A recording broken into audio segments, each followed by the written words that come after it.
Welcome to the Moynihan Report here on the 2A Network. I am your host, Michael Moynihan. I was thinking about this morning, and I think it was probably 2008 or 2009. My old friend, I don't want to call him a mentor, but my old friend, Christopher Hitchens, I was having dinner with him at his apartment, and he said, "Have you heard of this person?" And he showed me a book, and it was a book on Lord Alfred Douglas, otherwise known as Bosie. And if you don't know anything about Bosie and Oscar Wilde, look it up and get this book, because this book was written, he told me, by somebody who was 20 years old. And he said, he's really marvelous. And all these years later, shockingly, it turned out that Hitch was right. That man who wrote that book, I can't finish a column when I have a 6-week deadline. This man wrote a book when he was 20 at Oxford, and he is here with us today, my friend Douglas Murray, author of 6 books since that debut, and the latest of which is On Democracies and Death Cults, Israel and the Future of Civilization. Douglas, thanks for being here. Great to be with you. You were friends with Hitch. Yes, I was. He reviewed that book when it came out in the year 2000, yes. And we made contact after that. Yeah. And that's the person, by the way, that, you know, the what would Hitch think today, that's the question I get asked I hate most. that question. And I can't stand it. I mean, you can't read the tea leaves like that, but he was somebody who, the one thing I asked him, I said, and then we'll get on to your book, but I asked him something that, why were you not writing about Israel? Because he was somebody who is, you know, a big Palestinian partisan in the kind of lefty PFLP way. Yeah. And he looked at me and he said, well, my baggage has shifted. And that was it. That's interesting. And he never really wrote about it much after that. He wrote about Edward Said and his friendship with him. But anyway, this you have this new book. By the way, let me just leap in quickly. Yeah, that's very interesting, because I find that the only thing worse than being asked what a late friend would have thought about something, as if you could ventriloquize for the dead, is when people bring out quotes that late friends have said and then use them against you. And there's one quote in particular of Christopher's, I think from Charlie Rose many years ago, where he's very, very rude about Israel and the whole project of Zionism and so on. And occasionally I've had that thrown back at me. I was like, well, I disagreed with Hitch then, I disagree with him now. And I would think his views might well have moved, actually. Yeah, I mean, it's possible that he disagreed with himself in the last couple of years of his life. He did say to me once that when he noticed that I was much more on the side of the Israelis, that he said that seems to come, he said, it seems to come easier to you than it does to me, which is about the most he could get out to. But I mean, he's obviously of a generation where that, and this kind of plays into your book too, is that it was considered a colonial struggle, right? And so many people on the far left, particularly in Europe, you know, we're going to PFLP training camps with George Habash and things like this. Yeah. It felt like part of the internationalist movement. Now, here, and after October 7th, the left in America, the left in Europe, kind of has a similar view, but the protagonists have changed on their side. They're not people who proclaim to be Marxist or care about Marx and care about left-wing politics. They are, as you say in the title of your book, a death cult, a religious death cult.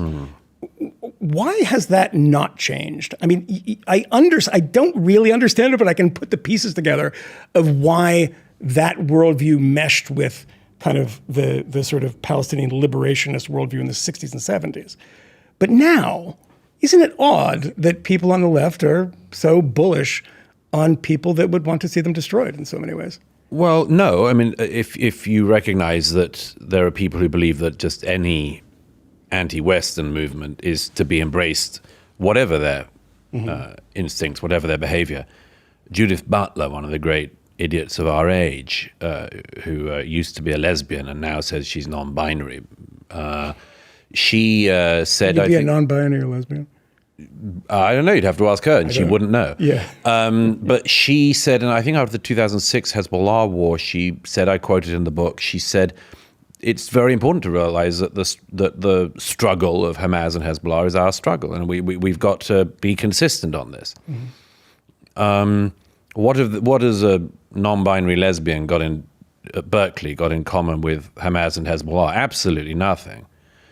Except for a virulent hatred of the West. a dislike of anything that is seen as Western. And Israel, having been at the beginning seen as a rather socialist project by a lot of people, has come to be seen as the sort of epitome of capitalism, Westernism, of course, white supremacy, colonialism, apartheid, every sort of Western allegation of Western sin. Israel has become like the ultimate part of that. And then there's a sort of strategic play, I think, which is that if you take groups like the group that Mahmoud Khalil was running at Columbia, they say they want to bring about the complete destruction of Western civilization. And that seems like a rather tough thing to achieve in a country of 340 million people. Yeah. That runs quite well generally, too. Yeah. It's easier to see how they might try to destroy a nation of just, say, 9 million people, surrounded by quite a lot of countries and quite a lot of groups that want to annihilate that country. So I think they've just done target selection, which is that Israel could be destroyed first and everyone else next. And that of course, sounds ludicrous. And I don't think they're going to achieve it. But that is the aim. And you mentioned in the book, I mean, this has a long lineage. You mentioned Richard Falk, yes, who used to pop up all the time. I think he might have died. Has he died? If not, he's undead, and he pops up making the same. He was the one who praised the revolution in Iran. And thought in the New York Times in 1979, at the beginning of the revolution, and thought that the Ayatollah Khomeini would be a progressive force, and would be interpreting the Quran with a degree of liberal toleration, which showed that Falk was wrong. And Foucault was also was hot for Khomeini. Yeah, Foucault hot for Khomeini. It should be a great biography of him. You should write that. Hot for Khomeini. There being no form of masochism that Foucault didn't embrace in his private or public life. Yeah, I mean, it surprises a lot of people when they see things like, I mean, I remember after October 7th, the number of people who were sending me this stuff. And I said, well, I've been aware of this for a long time, the Queers for Palestine type groups. And it's like, I don't like focusing on them because, I mean, they're such, it's like every society has a certain number of people in it who want to kill themselves and commit suicide. And you kind of can't spend too much time focusing on those people.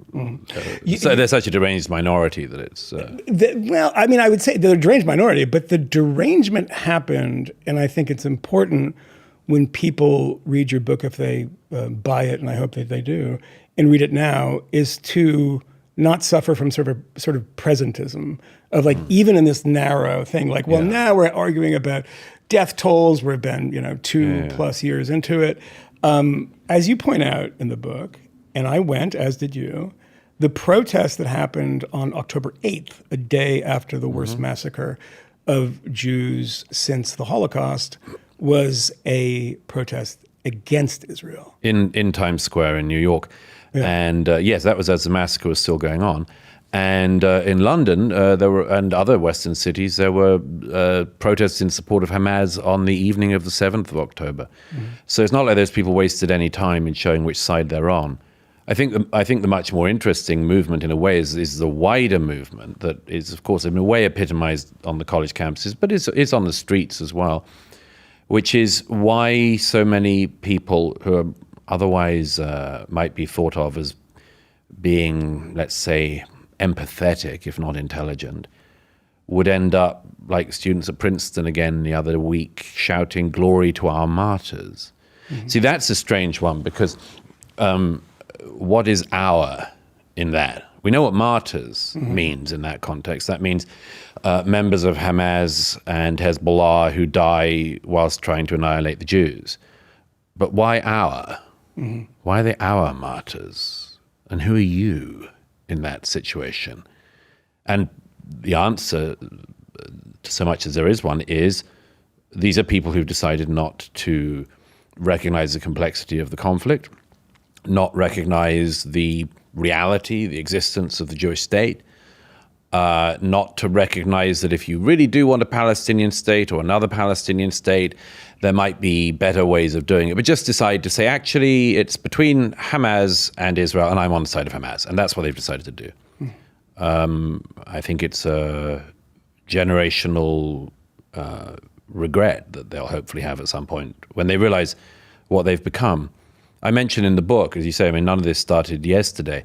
I mentioned in the book the very telling anecdote from Entebbe in the 1970s with the German leftists who hijack a plane in the name of the Palestinian cause and end up doing a separation of Jewish and non-Jewish passengers on the plane in order to shoot the Jewish passengers and potentially save the life of the non-Jewish passengers.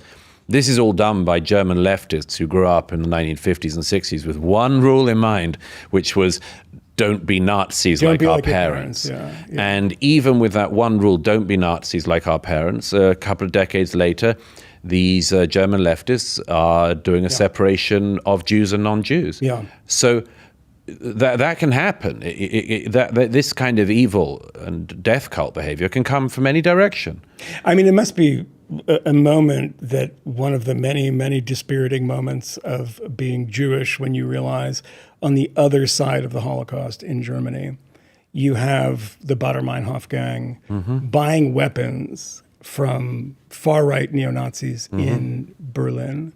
You have Ulrike Meinhof quoting David Irving in his book about Dresden because it makes the Americans look bad. I mean, it's all very complicated this way. You have the Baader-Meinhof lawyer who is now in prison in Germany, which I oppose him being in prison for Holocaust denial. And, of course, the separation of Jews. Hans-Joachim Klein, who was a German terrorist, said that one of the moments he realized that he was on the wrong side of things is that I think he was in Egypt and someone came up to him, a comrade in the struggle, and said, Comrade Klein, I'm very honored to be around you, and particularly as a German, we are very big fans of Herr Hitler. And he was like, wait, what? And it's like, I could have seen that one coming. How did you not see that one coming? Yeah. But the children who were supposed to oppose fascism ended up in so many ways embracing it. Yeah. Yeah, I mean, it's just a lesson people should be aware of, but they haven't been. I think it's probably because of that presumption, which since everyone's memory now, the only collective historical memory or reference point is, of course, the Nazis and Hitler. People think that as long as they're not Hitler and they're opposing Hitler 70 or 80 years later, they're good. But that's not how it works. Well, I mean, look, we can loop back to the book, but let's focus on that for a second. I mean, there are people, and you've been in the middle of this debate in a way, who are kind of trying to go that revisionist route. Yes. We are in a moment of conspiracy theory, like I've never seen, and revisionism. They tend to go hand in hand in a way.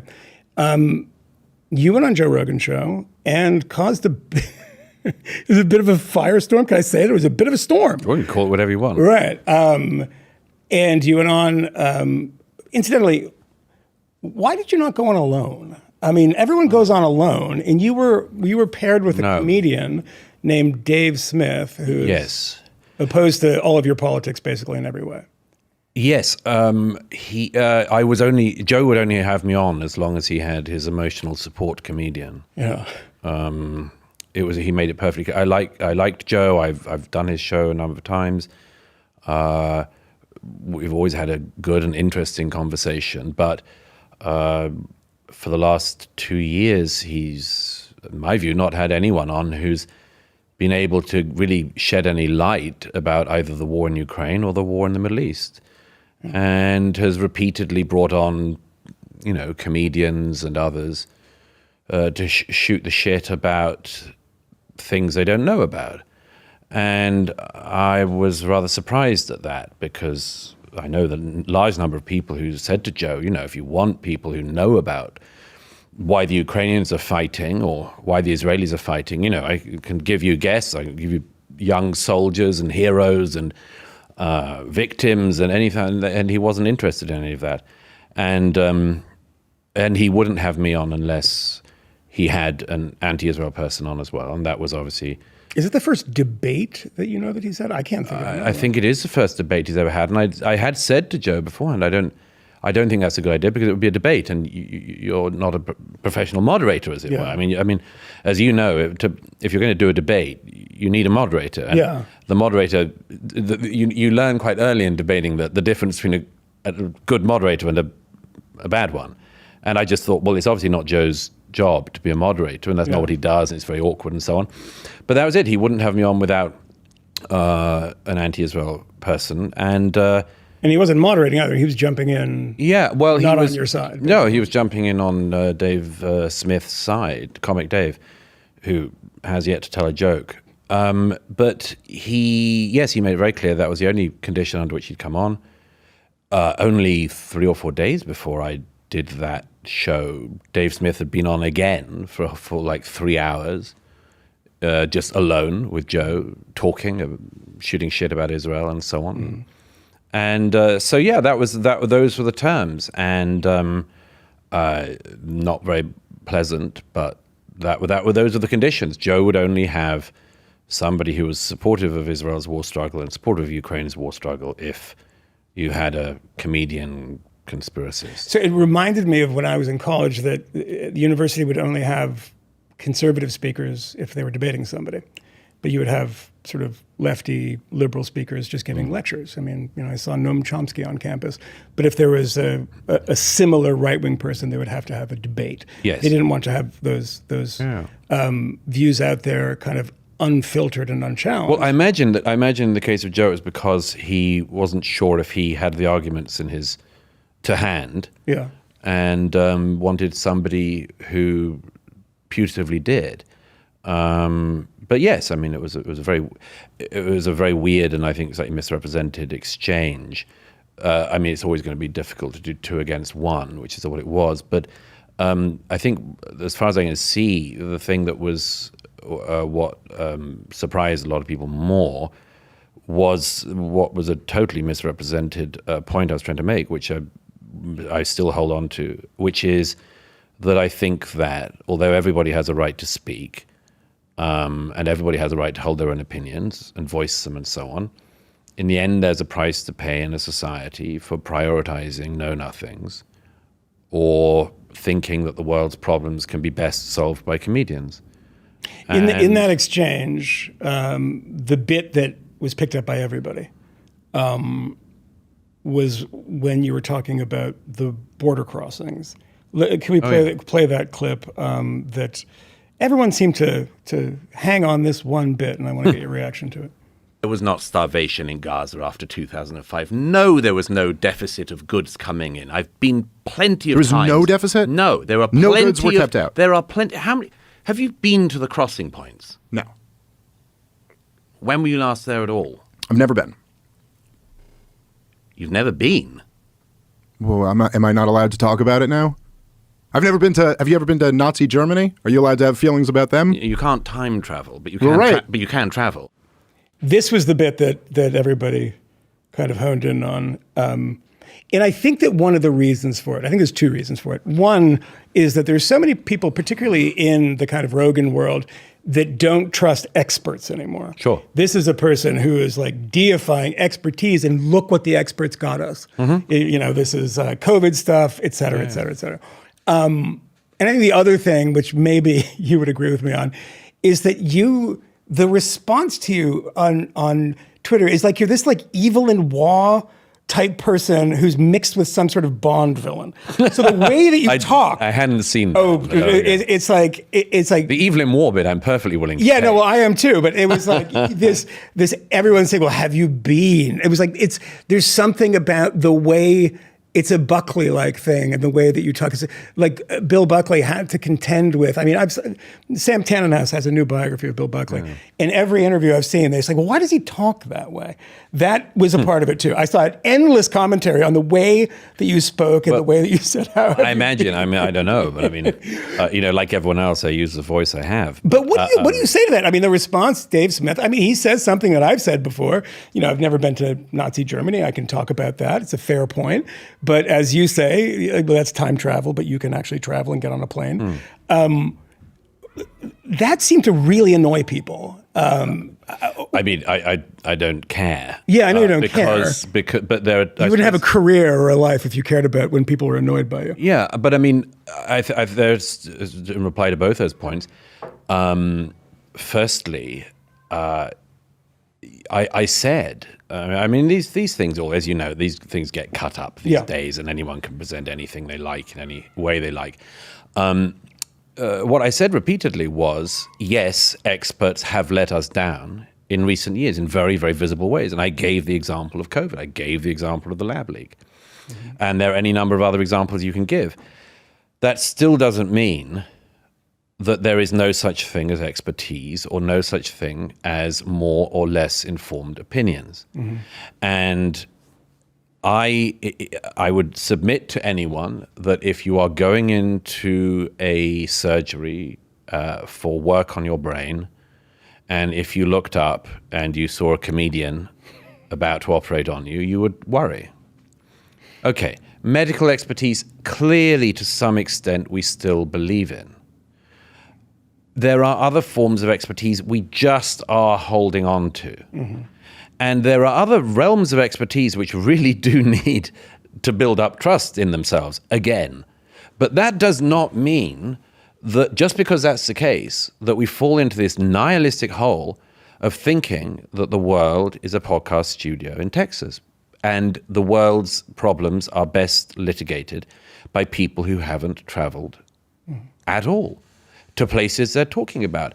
And again, I was rather surprised by, I mean, I don't really look at much reaction, but I was rather surprised by some people saying, oh my God, you're not meant to speak about a place or write about it unless you've been there. Is that the new rule now? How elitist? I was like, this is seriously not a contentious point to say that if you decide to spend all your time talking about a country and misrepresenting it, and you've never even been to it, that is a mark against you. Yeah. I mean, let me put it another way.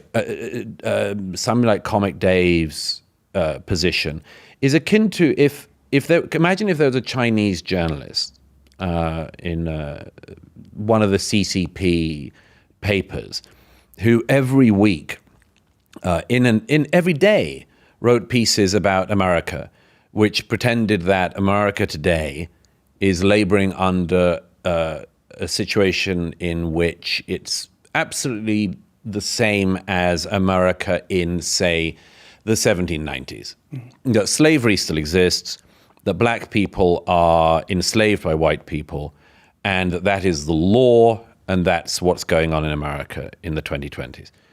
Americans... and then we discovered, by the way, that the Chinese journalist in question not only didn't speak English, but had never been outside of China. Mm-hmm. We might think this person would do well to travel to America, to come here and see it for his or herself.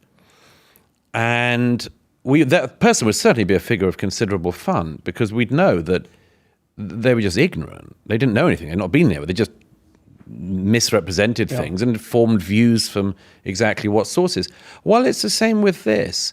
And journalistically, again, as I said repeatedly in that interview, and I've said many times in my career, journalists and the media have let everyone down very badly. We have, in our profession, we generally linger in realm of public trust somewhere between politicians and burglars, and in no particular order. And it is a job of journalists to try to reclaim some of that trust, for sure. Mm-hmm. But that does not mean that there are not journalistic standards. And one very basic journalistic standard is that, yes, if you are going to write about conflicts, you correspond, you report from the conflict. And I've done that for much of my life, and I find it about the best way I can get a grip on something I want to write about. Mm-hmm. And I'm sorry for the people who don't recognize that there is any virtue at all in first-hand reporting, first-hand experience, and much more. As for the kind of other stuff, I think there's just a bizarre playground world that Joe and others have, I suppose, encouraged. I have contempt for that because, as I say, I don't think that the world is, best litigated by comedians who are actually basking in ignorance. That's a real problem. I said many times in recent years, as all sorts of derangements occurred, that it was an odd thing that I, among others, felt that very often, I went to comedians for their politics and politicians for their comedy. But it was a sort of brief moment. And once the counterculture won, once the podcasters won, and actually were the media, were the voice of the media, became the top shows on, multiple platforms, then I think, to quote Spider-Man, with great power comes great responsibility. And if you have the power of a platform with millions and millions of people viewing, I think you have a responsibility not to just pump shit into the system. And I think you should have some standards of basic hygiene. I try to point that out. And if the response of some people to that is, that's hilarious, let's go back and get more comedians to talk about stuff they don't know about, then I'm sorry for those people. But I'm not joining in that nihilistic project. No, you've been on Bill Maher's show. And I remember the first time, a long time ago, when I was on, one of the producers telling me, don't do the thing where the comedians come on and try to be smart and you try to be funny, because yes, that is such a good note. It is the best note you can get. And one of the things, the Chinese example is there's a real example of this too, and it's around the turn of the century, 19th to 20th. There was a very famous German writer named Karl May who wrote. Hitler was a big fan of this stuff, but everybody was. There were westerns. There were the characters called Winnetou and Shatterhand, still very big in Germany. And Karl May was exposed by a newspaper for having never been to America. And it almost ruined his career. And I think he then went to America after to get the experience of being out in the great fruited plains and being able to write about this. But, look, as you say, if I am booking this show and it's about Ukraine, and I have two options, and I have one person that spent a year in Ukraine and one person who spent a year at their computer talking about Ukraine, I think I know which one I'm going to choose. Right, and it's a basic standard. And as I say, I'm the only thing I'm bewildered about the backlash such as I know about from Rogan is that I'm bewildered that this is such a controversial point. I also, in the end, there's something else, which is just that. I mean, I'm somebody who believes in the power of books, in the power of ideas. Like you, I'm an omnivorous reader, a voracious reader, and am interested in things. I don't, in the final analysis, think that anti-literate, anti-ideas shitposting is a replacement for that world. And if somebody wants to contend with my views, I would urge them to read what I write. And I'm as I say, I'm a little bit surprised from Joe and others in that orbit that I think if Joe had spent the last 18 months reporting from the front lines of a conflict and seen what I've seen, he would be surprised if I decided not to read him and to laugh at him or do a school playground thing. And the truth is, I wouldn't do it. I mean, that relationship is effectively over, I presume. I mean, have you been in contact with him since? I don't like to break codes of silence. Personal. Yeah. We don't have to say what you said, but you have reached out, or somebody's reached out. Yeah. I mean, I generally have a view that you never close the door entirely. Yeah. But I think that it's a great shame to me that he should have responded to what was a very clear effort to make an intervention about something in a way which is just schoolyard. What I was surprised by is that he responded in the following episode, or a couple of episodes later, which about that, have you been there? Which I'd never seen him do either. No, I mean, I'm not a close student of Joe Rogan, but close enough that I would know. It's just a shame to me. That's really, it's a shame to me because I and any number of people could push guests to him, could offer him guests who would be very stimulating and who know what they're talking about. You know, I literally, after that episode went out, a bunch of friends, soldiers that have been at the front lines in Ukraine and in Israel, reached out saying, do you think that I can go on Joe Rogan and correct what he thinks about this? He's not going to have them on. There's something specific about Israel, too. I mean, I think Ukraine a bit, too, but, I mean, you see this happening with Piers Morgan now, too. Theo Vaughn, the comedian who had Donald Trump on, it was a very good interview, by the way. It was the most human I've ever seen Trump when he was asking him about, he's like, you do the cocaine, what happens? And he's like, the interview turned around. And that was right. Really, Trump was very good on that. It was very interesting, and I learned a lot from it. And then Theo Vaughn did a straight piece to camera about Israel. And which, I'm sorry, once again, it's fine, do it. He's crying, or starting to cry and saying, how can this go on our watch? And he says, and correct me if I get this wrong, but as I recall, when he said this thing of like, there's a genocide, the Israelis are doing a genocide of the Palestinians, and he says, and he's like tearing up, and how can this happen on our watch in our lifetimes? And he says, I mean, I'm not a geologist, but... Well, I mean, there's some rocks to be found under the rubble. I've got to hit this point again. Sorry if I'm beating a dead horse, but we cannot have people as stupid as that dominating the discourse unharassed. It's just intolerable.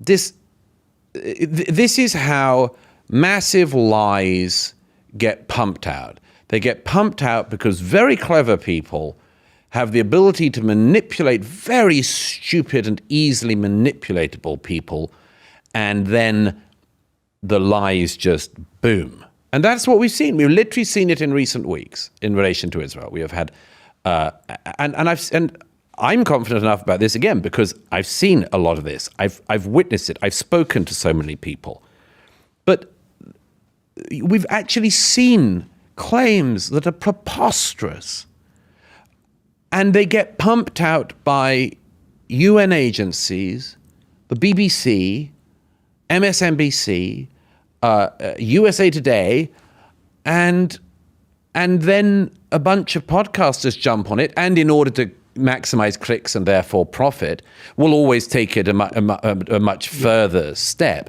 I mean, one of the things that people outside this business do not realize is the extent to which, if you're making money on the clicks, there are certain things that will always work.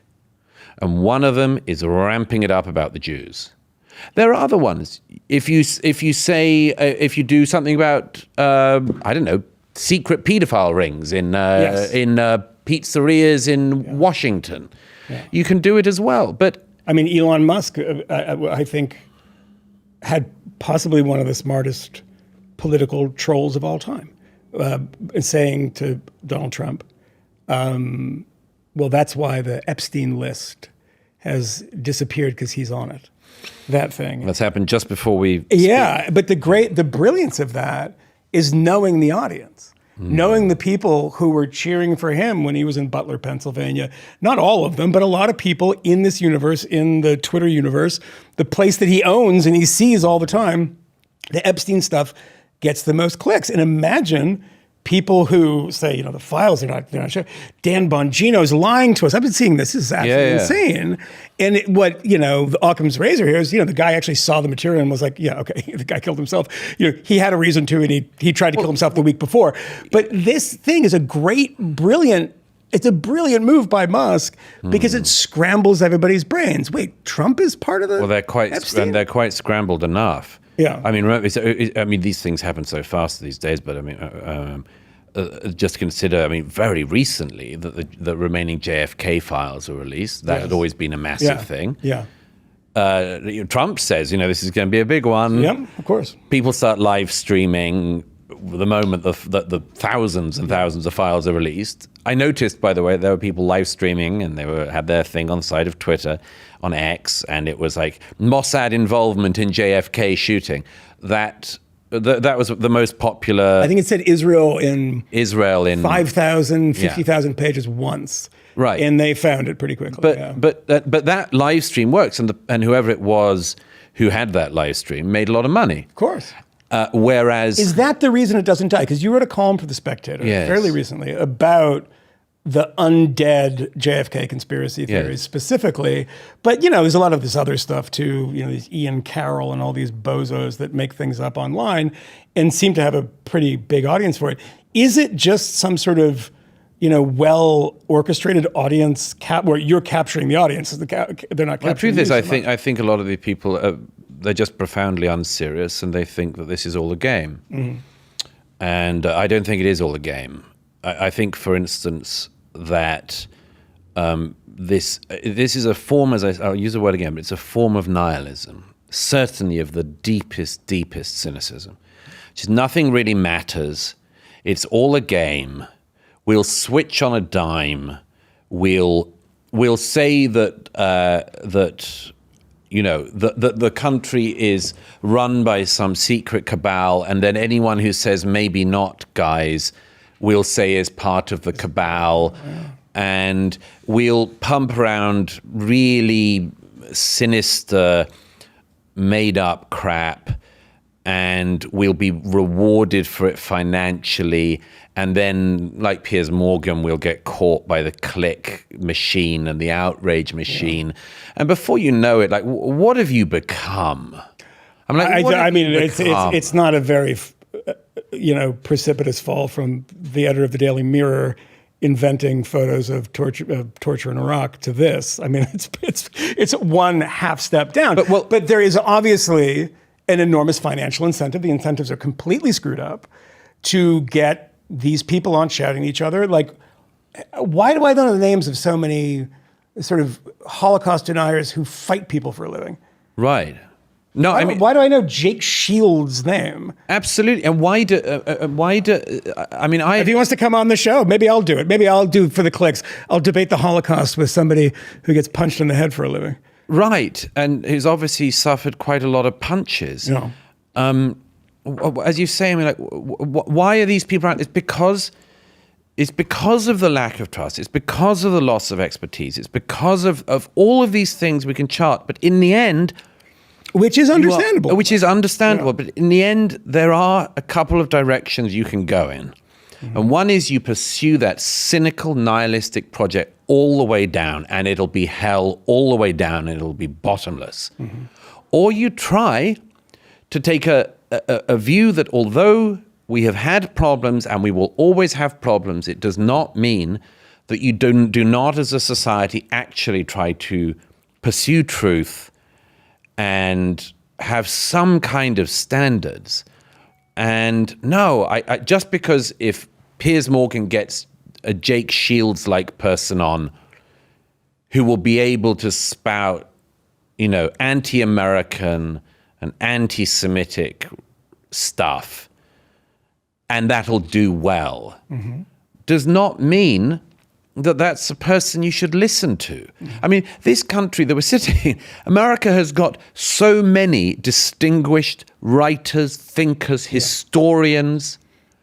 And in the same way that I said, I could put any number of people who have seen the conflict in Ukraine, seen the conflict in the Middle East firsthand, and can tell you what it smells like in front of you. Mm-hmm. In the same way, you can get people who know what they're talking about all over this land. So, like, the things have happened simultaneously that the escalation of and the elevation of people who are self-described clowns. I mean, let me just say, since you mentioned him, we must get back to the book, but since you mentioned him, Piers Morgan interviewed my friend Natasha Hausdorff the other night. And Natasha is an international lawyer with 20 years experience at the bar, a criminal bar. And she was on Piers Morgan with, once again, of course, because why would he not be on all programs, comic Dave Smith. And on that occasion, he was the emotional support monkey for Piers. But Natasha's a real gem and a real knowledge. a real store viewer because she's being shouted of knowledge. Yeah. She went on with a comedian, and not only was she treated as having parity in her views with the comedian, she was actually treated as less than. And at one point, Piers turned to Comic Dave, who he allowed to just run and run and run, whereas Natasha Hausdorff was not allowed to get a sentence out uninterrupted by Piers. At one point, Piers turned to Comic Dave and said, she's treating us like we're clowns. Well, what is he, your guest? He's a self-described clown. His job is to say funny, funny, funny stuff. So don't go on shows introduced as a comedian and then complain that somebody thinks you're a clown. What do you think you are? There's a complete, and the most distressing thing about that is, as I say, is not the parity. Fine, everyone's got their own views. Everyone's welcome to extol them. But to regard the international lawyer as not on an equal footing, but less than a comedian who knows nothing about this, is a sign of the further degradation, which I will continue to oppose it. I do not approve of it. I do not like it. I don't think there's anything good that can come from it. And I'm sorry that more people can't say that. And I think they can't say it largely because a large number of people owe or think they owe their celebrity or reach or something to people who are pushing really bad stuff down everyone's throat with no accountability and with nothing even approaching what used to be normal journalistic ethics. Yeah, I mean, the provocations to create these little fights that get lots of clicks.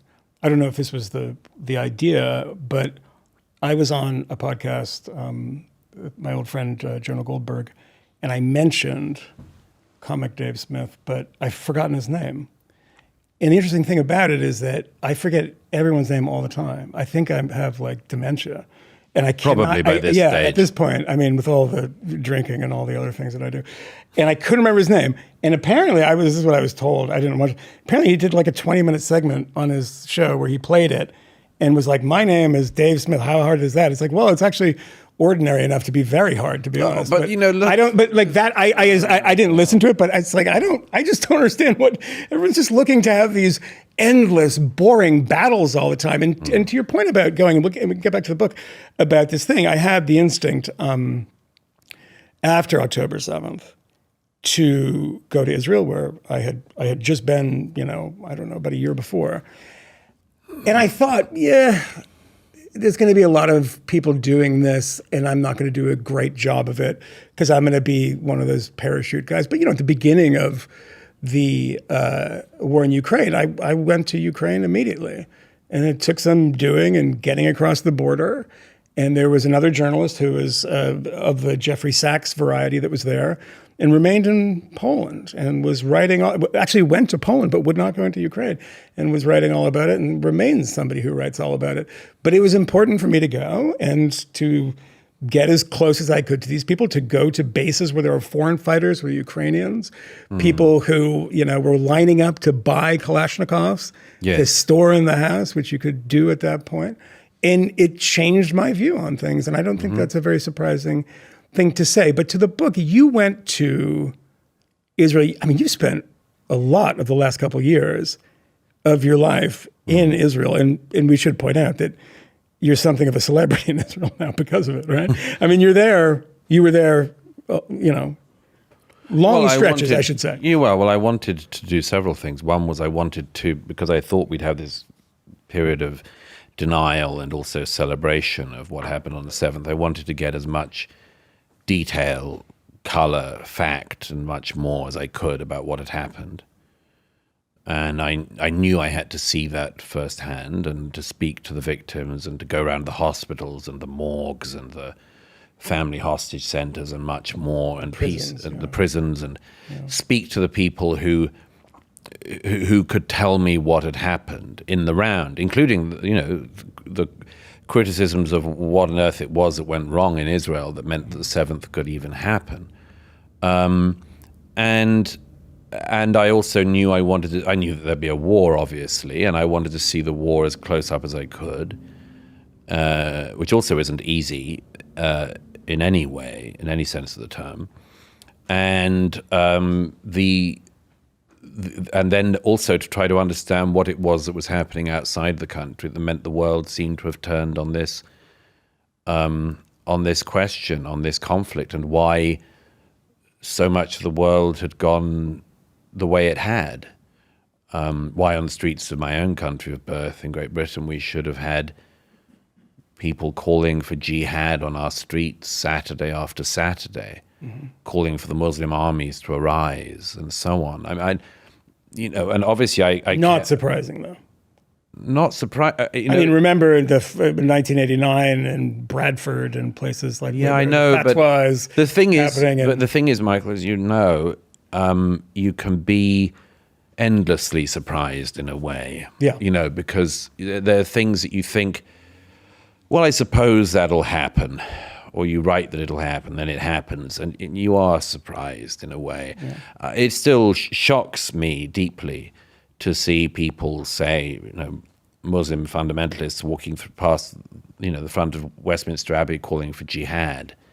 I'm not so far gone that I can't find that still deeply viscerally shocking, and still find it deeply viscerally shocking that, for instance, survivors of the Nova Party, the dance party that was going on in the early hours of the morning when Hamas terrorists came in by the thousands, I still find it shocking that survivors of the Nova Party should have come to New York, where we're sitting, last year, and that a father who'd lost his daughter at the party should have to, in New York at a commemoration, should have to walk through the streets of New York to people chanting support for the murderers of his daughter. You can see it coming, you can predict it, you can see all of that, and it's still viscerally, gut-wrenchingly shocking that that's normal. There's a boring question that an interviewer can ask you, but I think it's relevant and kind of necessary here with the conversation about have you been there, what was the thing? And I was trying to ask, what was the thing that actually surprised you in this stretch of time from October 7th when you were reporting in Israel? Because in a way that informs the question of why it's important to go and why it's important to do that reporting on the scene. Too many things to list, but I can give you a couple. One, which I mentioned early in the book, was the gleeful evil of Hamas, by which I mean in war people often do evil things, or terrible things, certainly. But to do an evil thing with great glee is a different level in some way. Did you get in trouble for this? Because there's a Nazi comparison in Yes. the book in which Yes. you say that the Nazis from the Wannsee conference tried to hide it. I mean, there's a reason the death camps were in Poland and not in Germany, or further out. Not only did Hamas not try to hide it, they publicized it. No, they live streamed it. They GoPro'd it. Yeah. That's a point too subtle for some people to understand, but we don't need to have, as it were, who's the worst Nazi competitions. Yeah. But it was a late friend of mine, George Weidenfeld, the publisher, who fled the Nazis from Austria in 1938, who said to me shortly before he died that he thought there was something about Hamas and these groups that made them another level. And what it was the glee, the joy, and the boastfulness. Yeah. And I said recently, maybe in the book, I said it's as if the Nazis had live streamed from Treblinka. Again, we don't need gradations of it in a way. It's not who's the worst Nazi, but just in terms of, again, the fact that hell is a bottomless pit, that the terrorists of the 7th would have been so orgiastically keen and proud of what they were doing was something that shocked me and still stays with me. I think, like anyone who has seen what they did, I'm still I suppose, in a way, processing how that can happen, how somebody can end up there. And then I suppose the other things that struck me and strike me still about it is, and it's something I bring across in the book and I'm very proud of, which is that having spent time with the young men and women of the IDF in particular, seeing them go back into Gaza when no Israeli wanted to go again and fight a war to kill or capture the leadership of membership of Hamas and to get back the hostages, to see them going back through the fences that Hamas broke in through to get into Israel. There were many things I saw, but I suppose that among other things is, I have thought, I was talking about this recently in a podcast with Jordan Peterson. I think that it's inevitable that if you stare at real evil, and again, it's something I've written about quite a lot in this book, you run out of non-theological terms to use. But it also makes you have to reflect on then what the opposite is. And one of the opposites is wild but generous and knowing sacrifice for others for the good. And I tell a story, for instance, in the book of a father who threw himself on a grenade that the terrorists threw into the family bomb shelter to save his 2 sons who were with him. Or the young girl whose family I visited who had signed up to go back into reserves immediately after the 7th and was killed on her first day in action. These stories, but I think, yes, I think in the end that those are the stories also that stick with me, and many, many hundreds and thousands of others. The young man who had been at the Nova party and who knew a way out in a car, and he, because Hamas had made sure that the main exit was filled with cars, where they killed everyone in the cars, so there was a big log jam, and then they could kill more people in the cars, and you couldn't get out that way from very early on in the massacre. But this young man knew another way out, and got into a car and took 4 or 5 young people who he didn't know, drove them 20 miles away, dropped them off in a nearby town, and when they asked him not to, nevertheless he did. He went back, and they said, it's certain death, you can't go back, and he did. And he got another car full of young people who he didn't know, and he took them and he dropped them off in this town. And he went back a 3rd time, and the 3rd time Hamas killed him and the people he was with. But that instinct to do good and to save life is also what you end up remembering, because it's the glittering of moments of light in the darkness, isn't it? Yeah, I mean, the thing that it hasn't surprised me, again, these are the things that don't surprise you, but manage to still kind of jar you a little bit, is that, we've had 2 attacks, one in Washington, D.C. And I don't like pointing this out. I think it's unnecessary to point out. People say, well, they were at a fundraiser for, getting food and supplies into Gaza. It doesn't matter. It doesn't matter if they were Likud. Smotrich's kids or something. It doesn't make a difference. But 2 people assassinated in Washington, D.C. A few days later, some undocumented Egyptian by way of Kuwait is throwing Molotov cocktails. Just really hasn't made a dent in the news. And I imagine if there was someone doing that and it was a racially motivated attack against a different group, we'd be having marches and we'd be having reckonings and things like that. But it just doesn't really dent the psyche of anybody within news organizations, as far as I can tell. Well, I actually just read my column in the New York Post before coming here, and I mentioned that the main news story about the Molotov cocktail terrorist in Boulder, Colorado, is at the moment is that his family, and specifically his eldest daughter, have been taken in by ICE and look like they'll be deported. And all of the news stories about this are about the daughter who had a promising career apparently ahead of her studying medicine, and now that's at risk.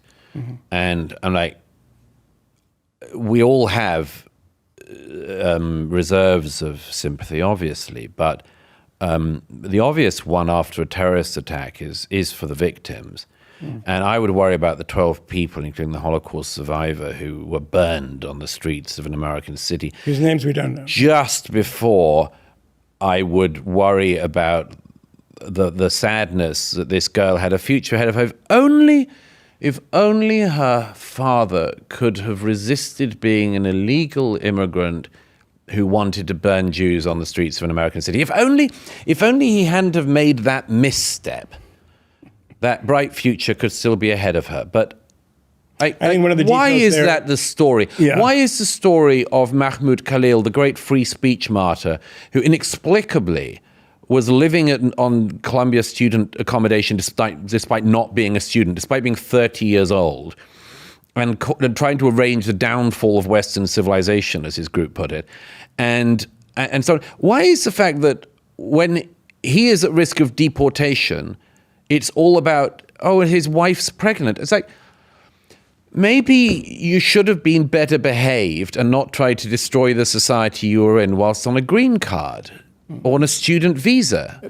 Or maybe you should have used your student visa to study and learn something. Because, I sure as hell know that if I was in a country that I was visiting in order to further my education, I would try to do as little as possible to bring about the downfall of the government and the society in question, because the country's sympathy for me and indeed my pregnant wife might dry up. Well, one of the details of the daughter who is in medical school, and I hope this is right. I'll correct it on the next episode if it's not. But I think they're Egyptian via Kuwait, and the reason she was studying here in medical school is because she could here and she couldn't in Kuwait. Well, that would be a reason, wouldn't it? But once again, if you have all of these opportunities presented to you by America, why not seize the good opportunities and just resist the urge, as so many people do, not to burn Americans alive in the streets? It's almost like there should be a cost for that. There should be. Douglas Murray, we're up against time, and I have so many things that I want to talk to you about. The Strange Death of Europe, which is a fantastic. It's 2 books back, right? 2 books back? That's 4 books back now. Is it 4 books back? That came out in 2017. You need to update that. Things have changed a little bit since then. I'm rather worried that, like the old Robert Conquest King James joke, the new edition would just be called "I Told You So, You Bastard." The Great Terror, Part 2. I told you so, you fucking idiots. The book. Get the books. Douglas has a column in the New York Post. Douglas writes for The Spectator. Douglas he's not everywhere. Maybe you get him here. So, but just follow him, buy the book, line his pockets, and he's making him fortune off. Yeah, absolutely. Yeah, there's nothing like trying to piss off everyone to line your pocket. Yeah, I will say my one final comment is that I saw Douglas at an event, and the person that I was with asked a funny question because he said something, about your enemies. And she said, "Who hates you the most?" And your response was, "Throw a stone." Which was a great. Yeah. I was like that. To be hated. I try to get people to like me. We all do. Yeah. I just. Do you really? Well, I don't actively seek to be disliked. Otherwise, I can think of lots of things I would do and say. Yeah. No, I just think that we are on what my friend Eric Weinstein described some time ago as an ever-narrowing rooftop. Yeah, yeah. On all sides, the rooftop is narrowing, and the temptation to fall down either side is strong. But I think you have to still try to dance as deftly as you can down the path that you need to go down. Well, Douglas, we hope that you can come back and answer the battery of other questions I have for you on different subjects, including like Northern Ireland, but There's a that you can feel viewers fall away. No, I know. I mean, it's like ASMR. I can clear a room in seconds by talking about Northern Ireland. Yeah, no, the cameras won't be on when we do that.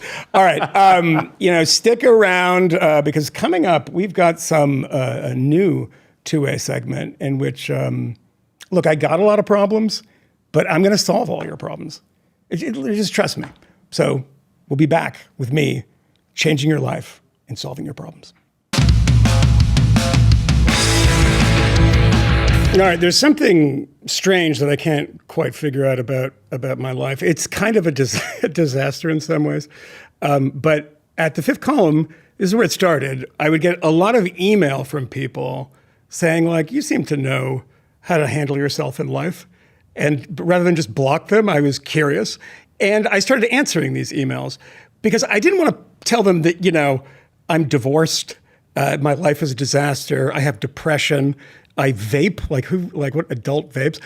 But I give some pretty decent advice. That's what I'm told. So we decided to do an AMA, mostly because my alliterative name, Michael Moynihan, is good in the M. So ask Moynihan anything. So we invited the people from the two-way community to come on and ask me anything. And I mean anything. Like, how do I get a girlfriend, to how do I open a can of beans? I have no idea. The weirdest things come my way. But we're going to do that today and open that up to you, listeners, viewers, to ask me anything. So here it goes. Sarah. Hi. Hi, how are you, Sarah? I'm good. How are you? Good. You're not going to ask me why you shouldn't jump off that bridge behind you, right?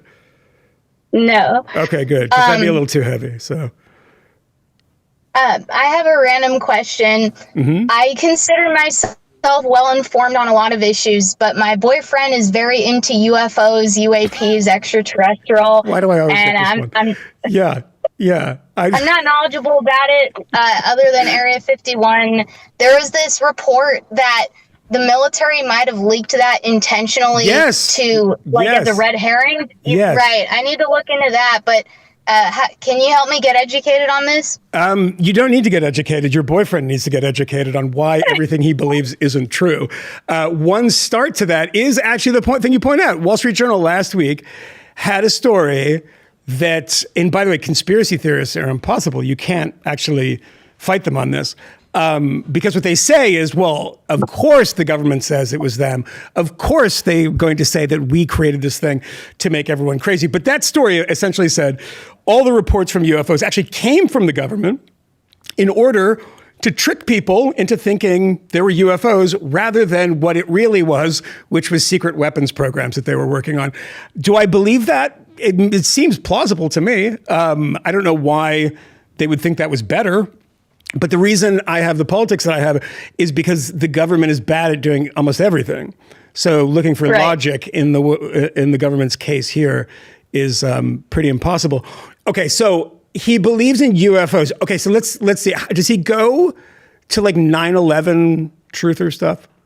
No. No. Well, he's very intrigued, and he thinks if there is intelligent life, extraterrestrial in nature among us, it would be the biggest issue ever, and it would trump everything else. And I'm concerned about the national debt and practical problems, I mean, I'm on your side here. I think the big, beautiful bill is more of a concern than, aliens. But look, by the way, he's right, though, isn't he? In the sense that if we discovered that there were, cyborgs or space people, I don't even know the language to use. It's like I'm just so clueless on this stuff. If they're amongst us, that'd be a kind of a big news story, right? Bigger than what's happening in LA. Right. But the thing about conspiracy theorists is that it's a conversation we've had on this show about misinformation, right? This idea of misinformation. And in 2016, when Donald Trump became president, all of a sudden we had fact checkers. All the newspapers had these fact checkers, and the Washington Post would give you 4 Pinocchios if they lied. The assumption was that if we just gave people the truth, they would be okay. And they say, I don't have access to that information. Not true. It turns out that people like bullshit. And people like these narratives. So it's almost impossible to dislodge people from these ideas, whether it's about, Jeffrey Epstein or whether, look, a great example of this, the Jeffrey Epstein thing, Kash Patel and Dan Bongino. There are no two people that are more rock-ribbed Trump supporters than those guys. They take over, one takes over the FBI, one becomes a deputy, and they came out and say, look, there's a video, we know he killed himself. And the response by all these people who are so invested in the story, what was the response? The response was, well, they got to them too. They finally gotten to them. There's no reasoning with these people. It's not as if, it's usually, by the way, when it does happen, I'll give you one example of this, it's the accumulated weight of time. So there was a guy that produced like one of the first big viral videos on the internet, and it was called Loose Change. Do you remember this? You might know. It was a 9/11 thing forever ago. Yeah, exactly. And it was like huge and became this big success. And the guy who did it, there's multiple people that, but the main guy behind it kind of stopped talking about it after about 10 years. Because I think he realized that, yeah, there's unanswered questions and everything, but the idea that the government blew up these buildings is kind of insane. So you have people that do walk away from conspiracy, but it's kind of a mindset, right? I always make the comment, nobody ever believes just one conspiracy, right? No one ever says the moon landing didn't happen. 9/11 was an inside job. It's like, are you kidding? What are you talking about? That's insane. Like, it's always a mindset. So it's very hard to dislodge people from it. And then there's the conspiracy theories that follow ideology. And that's not what your boyfriend seems to have, which is, something presents itself that contradicts your tribe, your party. How many people in the Donald Trump world think January 6th was fully an FBI incitement? I don't think many people do. How many people say it? A lot. A lot of people say it because it's a hard thing for them to answer for. So rather than answering for it, you say, oh, it didn't happen, or it's too bad that you believe that. The alien stuff is slightly different. There's a curiosity to that, which I'm totally fine with, right? But if there's intelligent life, good Lord. When you get to the point where you're saying, who's covering it up? Nothing is ever covered up successfully. I'm trying to think of something that we discovered in like a release, like a FOIA release of files that we were shocked by. Like anything. Everything leaks. Nobody keeps a secret, especially in government. Right. That's how newspapers remain in business. Why Tucker Carlson and these guys are now obsessed with UFOs? I think this answer is pretty simple. They're obsessed with the deep state. Part of the same, in their mind, the same superstructure. They lie to us about everything. They lie to us about UFOs. Now Tucker Carlson, who once left a hosting gig, an emceeing gig, because the person before him was Jesse Ventura talking about 9/11 being an inside job, he walked off the stage. He didn't want to be in the same room. Now he entertains the exact same stuff. And has he gotten dumber over the years? I don't think so. But his worldview has changed, that the deep state. And it all makes sense in that universe. Does your boyfriend have politics in any way? Is he a political guy? He's pretty conservative. He does believe the 2020 election was at least rigged, and I try reasoning with him on that too. Yeah. I'm also conservative, but not to that degree. But not crazy, is what you're saying. I'm not saying your boyfriend is crazy, but I'm kind of saying he's crazy. If he believes in he believes in 2020. What does he cite as evidence, just out of interest? Like irregularities. Yeah. Something to that effect. And it was so well contested in the courts. I don't know what you could hang your hat on now. Yeah. 70 lawsuits filed, and I think 68 of them or something were tossed out. Every judge was like, something like that. Yeah. Well, I'd say the conservative position, by the way, to put to him is to not. It's not that you don't trust the government. That's always a good default. But you should be skeptical of their competence, which is why anomalies make sense. There's always anomalies. There's always going to be like weird counts. If you've ever seen when there's an automatic recount triggered, when narrows are it's never the same number when they recount it. But they're honest people counting these things, and they're off by 100 ballots sometimes. 20 ballots, 30. It's never exactly the same because you have to factor in human error, and you have to factor. I mean, these things are too big. That's the thing. Like, if you have any idea how Washington works, I think Washington cures people of conspiracies. Like, being there, being amongst those people, they're also incompetent too. Is that conspiracy theories? You can never cure a certain group of people from them. But I think that rather than skepticism that the government is telling the truth, I think the better conservative instinct is skepticism that the government is competent. And them being competent is something that I believe your boyfriend, if he's a conservative, won't believe. And then ask him why the incompetent government is all of a sudden so competent on these narrow issues. They're, administration after administration is lying to us about UFOs. I mean, where are the Epstein files? There's no Epstein files. That's the thing that nobody understands. There's no Epstein file. That's a creation of the media. And as Kash Patel says, we're going to release it. We're going to release the stuff as we find it. And what are they releasing? What was the JFK documents? Nothing. And by the way, can I ask, I thought of this the other day, it's one final, I'm not asking a question of anyone in particular, but the JFK files, which has been an enormous disappointment to all these nutbags, did they really expect that the gunman was going to have sent a letter to the CIA and like, just put that in the files? Like, what do they expect to find in the files that is going to unlock this mystery? And of course, the mystery is no mystery at all because Occam's razor suggests that the person who did it. The man who defected to the Soviet Union and about 3 months before tried to kill General Walker of the John Birch Society and then kill the cop the same day, Officer Tippit. Kind of makes sense, but it's boring. Life is boring without conspiracy theories. There's no stories to tell, right? You need that twist. If you remember Paul Harvey, the radio guy who used to have... Good day? Yeah. And good day. Yeah, I'm Paul Harvey. And it would always be some twist at the end. And that man was Bob Dylan. And it's like some crazy... But that twist is what we all want all the time. And there's no twist in so many of these stories. And so you kind of have to invent them. And unfortunately, when you invent them, people become very invested in them as a way of seeing the world. Because if you believe that's true, imagine what else they can do. I just think I'm trying to find a conspiracy theory that turned out. I mean, conspiracies exist, but you always find out about them, right? I mean, right. I'm trying to think of anyone that's been, holy shit, that thing turned out to be true that for a long period of time we thought otherwise. Well, I don't know. My advice is break up with him, but I don't think that's what you wanted. No. I mean, no. I don't know. Well, then you're just going to have to live with it.